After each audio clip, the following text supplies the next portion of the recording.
Hola a todos, bienvenidos a Filosofía Clase B, yo soy Oscar. Hice una reseña de King Kong vs. Godzilla de 1962 y la consideré claramente una película superior a Godzilla vs. Kong de 2021. No es que sea gran cosa tampoco, pero es claramente superior. ¿Por qué? Porque King Kong vs. Godzilla es una película estúpida pero divertida.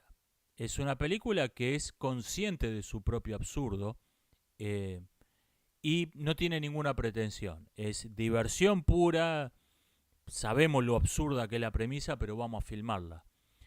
Godzilla vs. Kong, en cambio, es una película mortalmente aburrida, increíblemente incompetente, un completo desastre desde todo punto de vista, que se promociona usando la falacia, es una película estúpida, por lo tanto es una película divertida. No, no lo es. Yo les puedo citar varias razones por las que King Kong vs. Godzilla me pareció una película divertida. La escena inicial donde están estos hombres de negocio pensando usar a King Kong como una estrategia de marketing. Es un sketch humorístico, es divertido. Tenemos este submarino nuclear que encuentra a Godzilla, es una pequeña fantasía bélica, es entretenido. Tenemos toda esta secuencia de estos japoneses de la década del 60 que van a buscar a King Kong, que es toda una parodia de la película de los 30. Es divertido.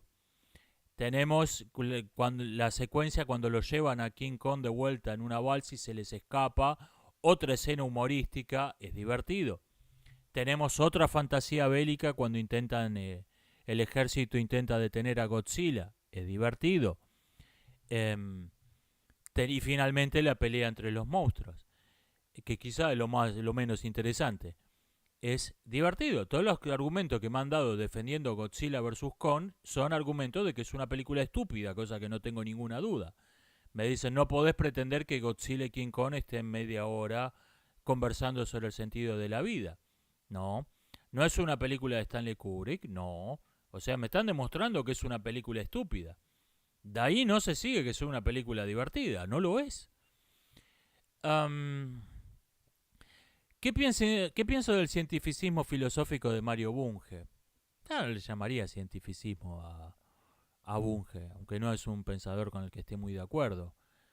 Creo que Bunge intentó demostrar que la ciencia se puede sostener por sí misma, sin postulados filosóficos, y me parece que esto es como el cuento del barón de Munchausen que se saca de un pozo tirándose del pelo a sí mismo. No funciona así la cosa en la realidad, pero llamarlo cientificista me parece que es hacerle muy poco favor. Diferencia entre el cientificismo y el positivismo lógico. Dejemos de lado el positivismo lógico. El positivismo es una teoría filosófica que dice que hay una serie de etapas en el pensamiento, la última de las cuales es el pensamiento científico positivo. Es una idea que influyó a filósofos como Nietzsche, científicos como Piaget y hasta teólogos como William James. Tenemos en todos ellos esta idea de tres estadios: un estadio de pensamiento natural, un estadio final de pensamiento positivo y en el medio una etapa de transición. O sea, es un pensador muy influyente. El cientificismo, repito, se basa en la completa incomprensión, hasta el completo rechazo de los métodos de la ciencia. O sea, es un poco es lo contrario del positivismo, aunque se parezcan superficialmente. Um, ¿Puedo poner ejemplos de filosofía ficción? Bueno, puse a Borges, especialmente la Biblioteca de Babel y Tlon Ukbar Orbis Tertulis, aunque en general Borges en general. Adolfo Bioy Casares escribió varias cosas que son El sueño de los héroes, es básicamente filosofía ficción, es una novela de filosofía ficción. Um, El extraño idioma de Kempung Cebula de Alejandro Dolina. Me estoy dando cuenta que es un género muy propio de la Argentina, la filosofía ficción. Um, El sueño de la mariposa de Joan Su. La pata de mono o el cuento de los tres deseos, eso es filosofía ficción. El guardián de la ley de Kafka, Kafka en general, es filosofía ficción. Y tenemos paradojas paradojas e ideas sobre el infinito incluidas en mitos y, y refranes populares. Eso vendría a ser la filosofía de ficción. Creo que con esos ejemplos creo que se puede captar la idea general del género. Em, ¿Qué diferencia la filosofía de la pseudofilosofía? ¿Cuál sería el criterio de demarcación comparable al que separa em, la ciencia de la pseudociencia? Yo creo que no hay un criterio de demarcación tan clara, porque la filosofía no es algo tan claramente definido como lo que es la ciencia. Sí creo que tiene que reunir dos condiciones, la verdadera filosofía. La verdadera filosofía no es dogmática, no hay dogmas de fe, todo está en discusión. Omnibus dubi, no me acuerdo cómo se dice, dudar de todo. Todo está puesto en duda, todo tiene que ser demostrado racionalmente. Y incluso que no se puede demostrar algo racionalmente. El irracionalismo es la razón vuelta en contra de sí misma. Y la filosofía tiene que buscar la verdad. Si alguien me dice, vamos a discutir todos los puntos de vista sobre este asunto, menos este.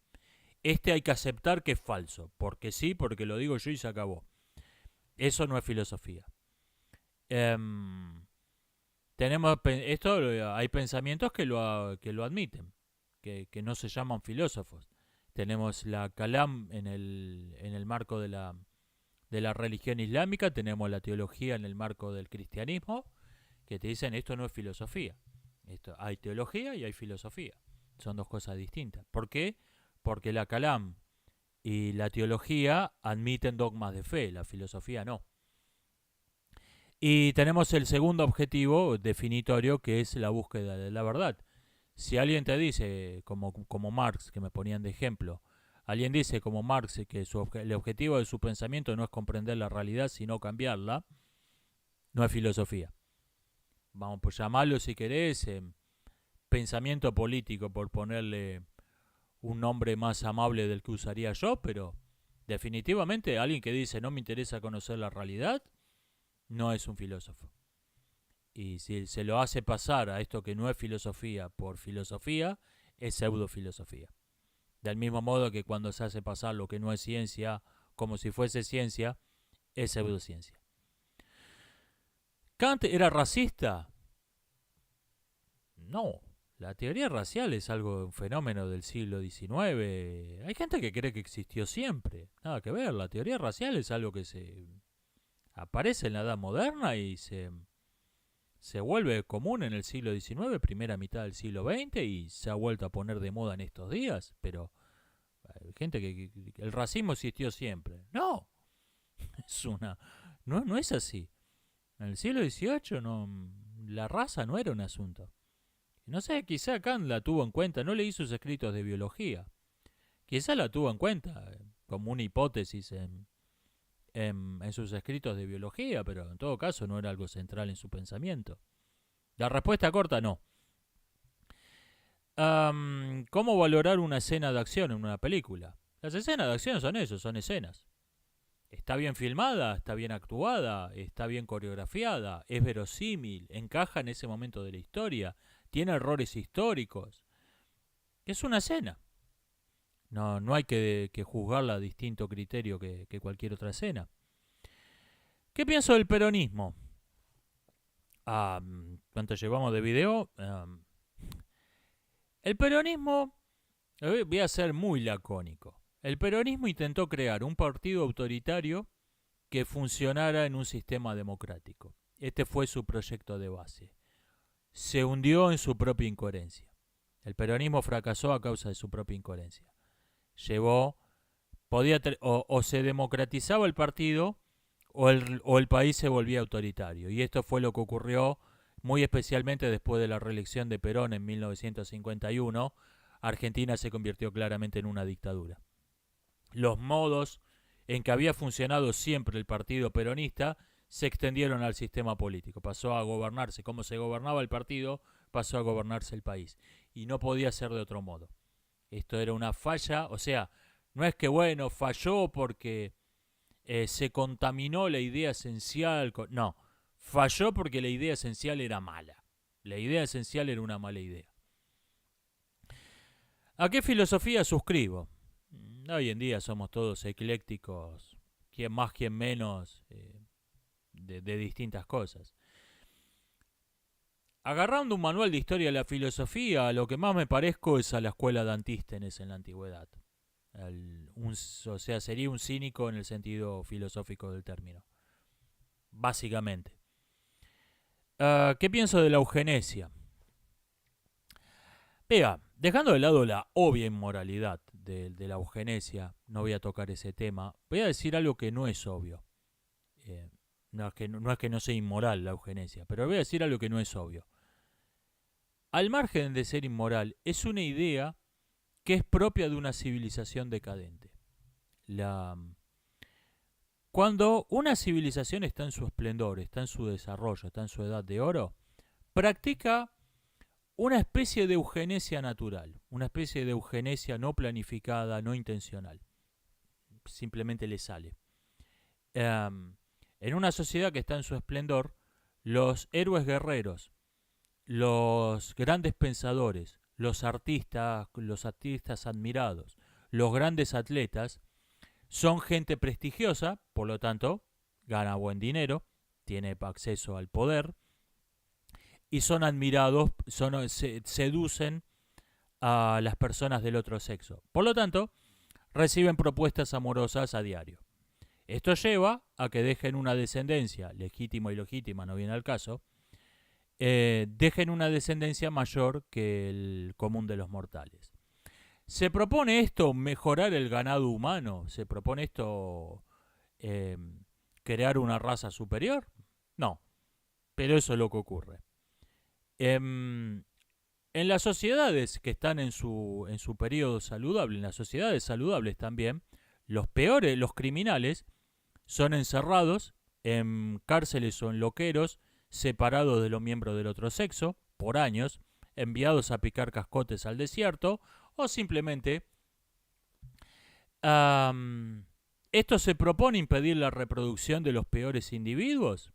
No, pero eso es lo que ocurre. Entonces, ¿qué pasa?